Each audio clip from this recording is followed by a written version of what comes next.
देख रहे हैं इंडिया टॉप न्यूज और हम इस समय मौजूद है घोसी में और हमारे साथ जो शख्स मौजूद हैं वो दिल्ली प्रदेश अध्यक्ष हैं डॉक्टर मनोज यादव जी। आइए हम बात करते हैं और जानते हैं कि जो इस समय दौर चल रहा है, पिछले अगर यूपी चुनाव के बाद की बात कर लें तो जो दौर चल रहा है, कई ऐसी चीज़ें सामने निकल के आई हैं। सबसे पहले तो इंडिया टॉप न्यूज में आपका स्वागत है। बहुत बहुत धन्यवाद आपको, आपने हमें अपनी बात रखने का मौका दिया।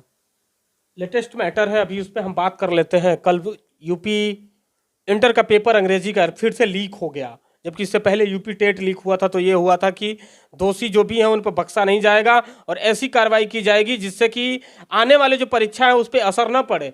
मगर ये तो अभी सरकार बनने के बाद ही पहला पेपर ही लीक हो जाना, इस पर क्या कहना चाहते हैं आप? ये सरकार कार्रवाई नहीं करना चाहती है, करती ही नहीं है, लिपापोती करती। ये सिर्फ यूपी टेट और 12वीं की परीक्षा तक नहीं है, जेई का भी परीक्षा लीक हुआ, दरोगा का भी परीक्षा लीक हुआ, कांस्टेबल वाला भी लीक हुआ।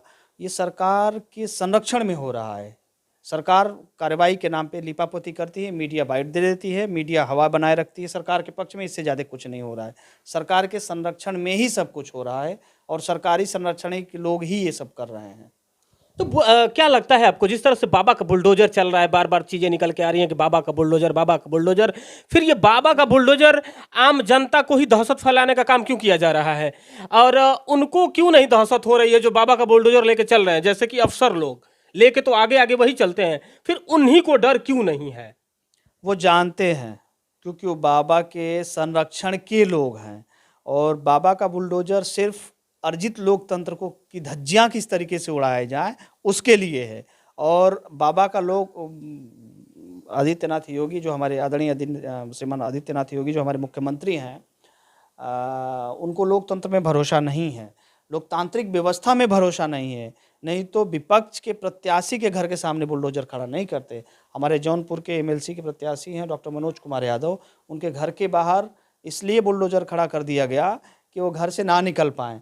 लेकिन समाजवादी लोग ऐसे बुलडोजर से डरने वाले नहीं हैं। समाजवादी लोगों की पहचान है क्रांति। और हम आदरणीय श्रीमान माननीय मुलायम सिंह यादव जी के शिष्य हैं, हम आदरणीय श्रीमान अखिलेश यादव जी के सिपाही हैं और संघर्ष समाजवादी पार्टी की पहचान रहा है और उस संघर्ष से डरते हैं, उस विरोध से डरते हैं। इसलिए कोशिश करते हैं कि विरोध के स्वर को कैसे दबाया जाए। अभी हमारे यहाँ एक पत्रकार थे बलिया में, उन्होंने डीएम को दिखाया कि देखो हमारे पास ये पेपर आ गया, कैसे लीक हुआ है पेपर। डीएम ने उसके खिलाफ एफआईआर करवाया। डीएम को तुरंत कार्यवाही वहाँ के बीएसए के ऊपर करना चाहिए, मुख्यमंत्री जी को वहाँ की कार्यवाही डीएम के ऊपर करना चाहिए, वहाँ के डीआईओएस के ऊपर करना चाहिए। एक डीआईओएस को उन्होंने सस्पेंड किया। ऐसे लोगों को टर्मिनेट करना चाहिए, ऐसे लोगों को तुरंत सर्विस टर्मिनेट होनी चाहिए।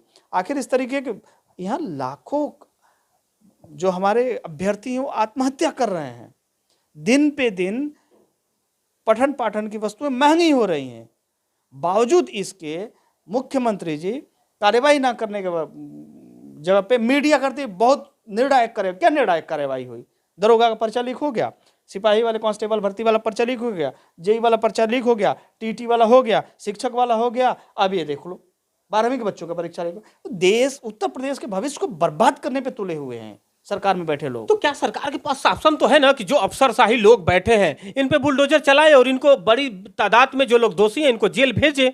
अगर ऐसा एक्शन लेती है सरकार तो इस सरकार को रोकता कौन है? और हमें लगता है कि अगर एक्शन लेती सरकार तो ये फिर एक एक करके सारे पर्चे लीक नहीं होते। सरकार ही तो पर्चे लीक करवा रही है, कार्रवाई किस पे करे? एक दिखाने के लिए एक आदमी को सस्पेंड कर दिया है। बताइए कितने भी पर्चा लीक करवाने वालों के घर के ऊपर बुलडोजर चला, एक आदमी बता दीजिए आप। सरकार के संरक्षण के लोग ये काम कर रहे हैं। पिछली बार जिस कंपनी को टेंडर दिया गया था यूपी टेट का, आप देख लीजिए बीजेपी का नेता निकल के आता है कि नहीं आता है। वो बीजेपी का नेता है, बीजेपी से एमएलए के रिश्तेदार के कंपनी को दिया गया था पेपर का टेंडर। तो जब आप रिश्तेदार देख करके काम करोगे तो कार्रवाई नहीं कर पाओगे। कार्रवाई इन्होंने किया ही क्या है? उत्तर प्रदेश के लोग देखिए, अधिकतर इलाहाबाद, बनारस, आजमगढ़, लखनऊ निकल करके जो कॉम्पिटिटिव तैयारी करते हैं वो मिडिल क्लास के बच्चे होते हैं। उनके पास इतने संसाधन नहीं होते कि 8 साल, 10 साल, 20 साल वो सर्वाइव कर पाए तैयारी के लिए। उनके पास संसाधन बड़े सीमित होते हैं और इन सीमित संसाधनों के बच्चों को रिजल्ट लेना बहुत आवश्यक होता है। लेकिन जब पेपर लीक हो जाते हैं तो बच्चे आत्महत्या कर रहे हैं। इससे सरकार को कोई फर्क नहीं पड़ता। अभी मैं कहीं अखबार में पढ़ रहा था कि कल का पेपर लीक होने के बाद वजह से एक बच्ची ने सुसाइड कर लिया। कौन जिम्मेदार है इसके लिए? मुख्यमंत्री जिम्मेदार है सीधा, और ये मुख्यमंत्री जी के संरक्षण में हो रहा है सब कुछ, ये भी ध्यान रखिए। क्या लगता है, बात की जाती है कि चौथा लोकतंत्र, स्तंभ है मीडिया, और बलिया में मीडिया को ही उठाकर, वो पत्रकार को ही उठाकर जेल भेज दिया गया जिसने ये दिखाया था। तो कित अफसरशाही इसका मतलब हावी है, वो फिर से गुलाम बनाना चाहते हैं पूरे देश को और पब्लिक को। देखिए, एक चीज आप समझिए, मीडिया पहले जो पत्रकार हैं वो पत्रकारिता करें। जब तक आप सरकार की सरकारीपन करेंगे, पत्रकारिता नहीं करेंगे, जिसको हम लोग कहते हैं रीतिकालीन, या फिर अभी जो एक नया टर्म्स आया है कि गोदी पत्रकार, इस तरीके के काम करेंगे तो सरकार आपसे नहीं डरेगी। और ये ठीक है कि उस पत्रकार के खिलाफ FIR हुआ और जेल गया, ये गलत है, ये नहीं होना चाहिए। पत्रकार पत्रकारिता करें और स्वतंत्र करें। देखिए, पत्रकारों ने ही पत्रकारिता को कमजोर किया है, ये ध्यान रखिए आप इस बात को। पत्रकारिता को पत्रकारों ने ही बर्बाद किया है, लेकिन इस पत्रकारिता की मूल भावना और पत्रकारिता को बनाए भी पत्रकारों ने ही रखा है। ध्यान रखिए, ये जो अलग है ना, इसको जनरलाइज मत करिए, इन दोनों के अंतर को आपको समझना होगा। वैकल्पिक पत्रकार आज के डेट में हैं, असली पत्रकार वही बचे हैं, बाकी तो सरकारी पत्रकार हो गए। बताइए कि जितना अभी दिखा रहे मीडिया, इतनी कार्रवाई हुई पेपर लीक कराने वाले पर, ऐसे ही दिखाया यूपी टेटी के समय में, ऐसे ही दिखाया दरोगा वाले में, ऐसे ही दिखाया PCS वाले में, ऐसे ही दिखाया शिक्षक वाले में। फिर अगला हो कैसे जाता है? एक भी क्वेश्चन मुख्यमंत्री जी से इस पे कोई पूछा हो? मेन स्ट्रीम का मीडिया नहीं पूछते ये लोग। तो इसलिए पत्रकार और पत्रकारिता का जो धर्म है, पत्रकार वो करें, सिर्फ उसके अलावा करने की जरूरत नहीं, अपने आप सब कुछ ठीक हो जाएगा। और सरकार दमन कर रही है पत्रकारों का, इसमें कोई दो राय नहीं है। एक बार मुझे याद है, मैं जब अभी प्रचार में निकल रहा था तो मुझे एक पत्रकार मिला, बांदा की बात है। वहाँ किसी पत्रकार ने जो मिड डे मील के खाने को क्वालिटी को लेकर के सवाल उठाए, उसको भी जेल में डाल दिया। अभी कल मैंने सुना बलिया में जेल में डाल दिया। कैसी बात बनेगी? ये सरकार दमन कर रही है, और चौथे स्तंभ बनाए रखना भी चौथे स्तंभ के लोगों का ही काम है। ध्यान रखिए ये बात। मनोज एक राजनीतिक कार्यकर्ता है, एक सामाजिक कार्यकर्ता है, तो मनोज समाज का काम करेगा। पत्रकारिता के बचाए रखने के लिए, पत्रकारिता को मजबूत बनाए रखने के लिए सबसे पहला कदम पत्रकारों को ही उठाना पड़ेगा। आप जैसे साथियों की जरूरत है पत्रकारिता को बचाए रखने के लिए। क्या लगता है, कुछ दिन से बहुत चर्चा हो रही है, कश्मीर फाइल एक मूवी आई है और जिसको लेकर बीजेपी पूरा एकदम खेल रही है कि बहुत अत्याचार हुआ था उस समय, और जो भी हुआ था गलत हुआ था। तो इस पे क्या प्रतिक्रिया है आपकी? उस अत्याचार करने में जितना अत्याचारियों का हाथ रहा है, उतना ही बीजेपी का भी उसमें हाथ रहा है। इसका कारण है, जब उस दौरान सरकार थी, भारत सरकार अगर सही से काम नहीं कर रही थी, तो फिर बीजेपी के समर्थन से चल रही सरकार को इन्होंने क्यों नहीं गिराया? उस समय पार्लियामेंट के भाषणों को आप देख लीजिए, उस पर चर्चा क्यों नहीं हुई? उस पर सार्थक प्रश्न बीजेपी के लोगों की तरफ से क्यों नहीं उठाया गया? पहला। दूसरा, अभी हमारे प्रधानमंत्री जी 8 साल से प्रधानमंत्री हैं। इससे पहले बीजेपी की भी सरकारें रही हैं 5 साल या 7 साल, जो भी। उन्होंने क्या कार्य किया इन हमारे कश्मीरी पंडितों के लिए? प्लस वहाँ बीजेपी कहती है कि 200 एकड़ जमीन नहीं मिल रही है पुनर्स्थापना के लिए, कश्मीरियों के लिए, जो कश्मीरी पंडित थे, जो ब्राह्मण थे, जो विस्थापित हुए। और उसी जम्मू और कश्मीर में 3000 एकड़ जमीन इंडस्ट्रियलिस्टों को सरकार दे देती है। 3000 खोजने में समय नहीं लगता, 15 दिन के ड्यू पे मिल जाता है। तो अब हमारे कश्मीरी पंडितों को, कश्मीरी ब्राह्मणों को, कश्मीरी भाई बहनों को सोचना पड़ेगा कि कौन हमारा हितैषी है और कौन हमारे नाम पे विक्टिम कार्ड खेल करके सरकार बनाने के जुगत में लगा है। कश्मीर फाइल की बात कर लें, इस पर अरविंद केजरीवाल ने, दिल्ली के मुख्यमंत्री हैं, उन्होंने एक टीका टिप्पणी की थी। उन्होंने सदन में बोला था कि बीजेपी खुद नहीं चाहती कि कश्मीरी पंडित वहाँ पे सेटल हों और वहाँ पे रह सकें। इस पे बीजेपी के कार्यकर्ताओं ने जिस तरह से कल उनके घर पे तोड़ फोड़ किया है, जो भी हमला बोला है, इसको कैसे देखते हैं आप? चूंकि दिल्ली के आप प्रदेश अध्यक्ष हैं, तो कितना अच्छा है और कितना सही है ये? देखिए, सही कहाँ से हो सकता है? एक चुने हुए मुख्यमंत्री के घर पे सही बात कहने की वजह से आप अटैक करेंगे तो ये कहीं भी लोकतांत्रिक भी नहीं है और लोकतांत्रिक मूल्यों और परंपराओं के खिलाफ है।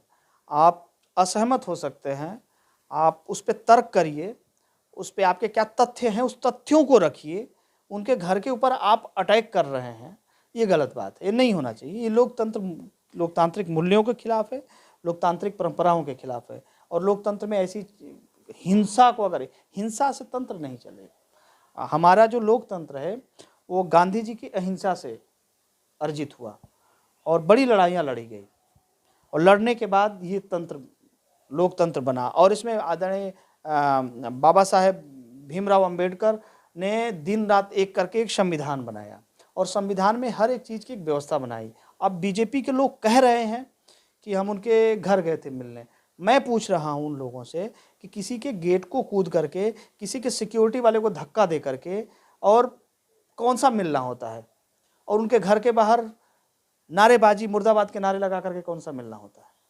ये सिर्फ कश्मीर में जो दुखद घटनाएं हुई उन दुखद घटनाओं के आड़ में किस तरीके से माहौल को डिस्टर्ब किया जाए, जो हमारे भाईचारा है, बंधुत्व बना हुआ है, उसको हम कैसे डिस्टर्ब करें, इसी का प्रयास है, इसके अलावा और कुछ नहीं।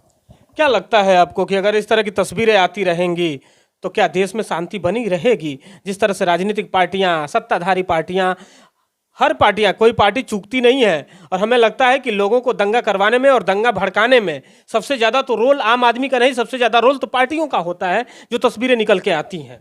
देखिए, कई बार कष्ट होता है।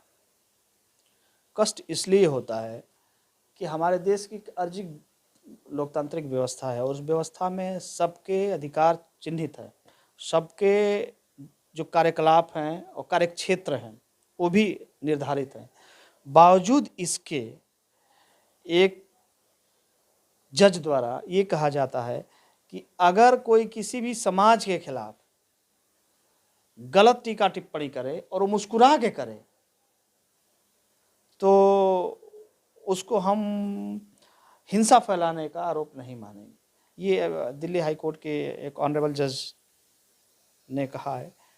ऑब्जेक्टिविटी जो एक हमारी न्यायिक प्रक्रिया है, जो न्यायिक मर्यादा है, उसको भी थोड़ा सा हमारे जो न्याय में जो हमारे सीनियर हैं, हमारे देश के स्थापित व्यवस्था के अनुरूप जो लोग पदों पे बैठे हुए हैं, उन लोगों को थोड़ा सा मुझे लग रहा है कि आत्मविश्लेषण करना पड़ेगा और ज़रूरी है। लोकतंत्र में ये सब चीज़ें, ये लोकतंत्र अकेले किसी वस्तु का नाम नहीं है, बहुत सारे अंग बने हुए हैं और उस अंगों को साथ लेके चलना पड़ेगा, उसके बिना बात नहीं बननी है। आप लोकतंत्र में इलेक्शन कमीशन को ध्वस्त कर दिए, उसको अगर नहीं मानेंगे, उसके अलावा पुलिसिंग व्यवस्था को ध्वस्त कर दिए, उसको नहीं मानेंगे, आप यहाँ के मेडिकल है उसको ध्वस्त कर दिए, आप यहाँ के शिक्षा है उसको ध्वस्त कर दिए, तो इन चीज़ों को जब बर्बाद आप कर देंगे तो लोकतंत्र किसी एक किताब का नाम नहीं है। ये जो एक जो माला है ना, ये माला है, ये माला विभिन्न जो इसमें फूल लगे हुए हैं, इन फूलों से ही सजता है। मनोज जी, दिल्ली के प्रदेश अध्यक्ष हैं, समाजवादी पार्टी के तमाम दावे के बाद भी समाजवादी पार्टी चुनाव सरकार नहीं बना पाई, चुनाव हार गई, इसको कैसे देखते हैं आप? हमने चुनाव हारा है, लोगों का दिल जीता है और हम चुनाव हारे नहीं हैं, चुनाव हराए गए हैं। लूटतंत्र लोकतंत्र पे भारी हो गया। डीएम एसपी मिलकर के ईवीएम को सड़कों पे लेके घूम रहे थे और विभिन्न जगहों पे मशीनें पकड़ी गई हैं। उसकी वीडियो विजुअल्स आज भी सोशल मीडिया और यूट्यूब पे अवेलेबल है, आप सर्च कर लीजिएगा। बावजूद इसके समाजवादी पार्टी के कार्यकर्ताओं के ऊपर एफआईआर करवा रही है सरकार। हम इसका भी विरोध कर रहे हैं, ये नहीं होना चाहिए। जो काम सरकार को करना चाहिए वो समाजवादी लोगों ने किया है। इसका मतलब कि सरकारी तंत्र पे सरकार को ही भरोसा नहीं है। ये थे डॉक्टर मनोज यादव, जो दिल्ली के प्रदेश अध्यक्ष हैं मुलायम सिंह यूथ ब्रिगेड के। आप हमारे साथ बने रहिए, हमारे चैनल को सब्सक्राइब करें, शेयर करें और कमेंट करें। मैं लेता हूं आप सबसे अलविदा, तब तक के लिए नमस्कार।